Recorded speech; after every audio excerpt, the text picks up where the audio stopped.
महाराज जी मैं एक आयुर्वेद चिकित्सक हूँ। 16 वर्ष से राजकीय सेवा में कार्यरत हूँ। प्रभु जी, वर्तमान में मैं अपने सामाजिक, पारिवारिक व राजकीय कर्तव्यों का पालन करते हुए यथासंभव नाम यत संध्या वंदन करने का प्रयास करती हूँ। समय समय पर देव दर्शन, तीर्थयात्र, मौका मिलने पर संत समागम भी करती हूँ। महाराज जी, उम्र के बढ़ते के साथ मन में व्याकुलता बढ़ने लगी है कि क्या मेरे ये सारे प्रयास भागवतिक लक्ष्य की प्राप्ति के लिए पर्याप्त हैं या नहीं। हमारे प्रयास तो बहुत थोड़े हैं।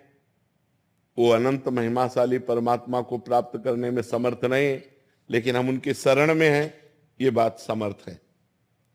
हम शरण में हैं, ये बात समर्थ है भगवत प्राप्ति कराने के लिए। हम शरण में होकर ये प्रयास करें, केवल प्रयास नहीं, भगवान की शरण होकर ये प्रयास करें। हम भगवान की शरण में हैं तो भगवान के द्वारा स्थापित किए हुए तीर्थों का दर्शन करते हैं, देवालयों का दर्शन करते हैं, संतों का दर्शन करते हैं, नाम जप करते हैं। लेकिन ये हमारा प्रयास है। जैसे बच्चा अपना प्रयास करता है, जवान अपना प्रयास करता है, ऐसे ही हम बच्चे की तरह हैं। हमारा प्रयास बहुत थोड़ा है, क्योंकि हमारे द्वारा बहुत पाप हुए हैं, बहुत अनंत जन्मों में अपराध हुए हैं। तो भगवत प्राप्ति हमारे में इतनी सामर्थ्य नहीं कि हम अपने प्रयासों से कर सके। इसमें कृपा भगवान की, शरणागति भगवान की, और प्रयास हमारा जितना थोड़ा बड़ा हमारा प्रयास बनता है, वो प्रयास बकाया भगवान की कृपा से हमें भगवत प्राप्ति निश्चित हो जाएगी। ये दृढ़ विश्वास रखना चाहिए। भगवान की कृपा से हमारे को निश्चित भगवत प्राप्ति हो जाएगी, क्योंकि मैं भगवान की शरण में हूं।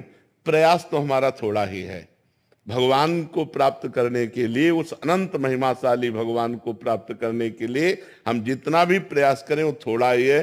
गोस्वामी तुलसीदास जी ने लिखा है, मेरे बनाए ना बनेगी कोटि कल्प लो, मेरे बनाए ना बनेगी कोटि कल्प लो, आपके बनाए बनेगी पल पाव में।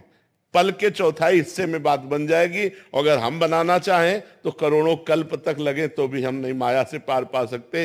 हे नाथ, इसलिए आप कृपा कर दो। हे पतित पावन प्रभु, मैं आपकी शरण में हूं, इससे बात बन जाएगी।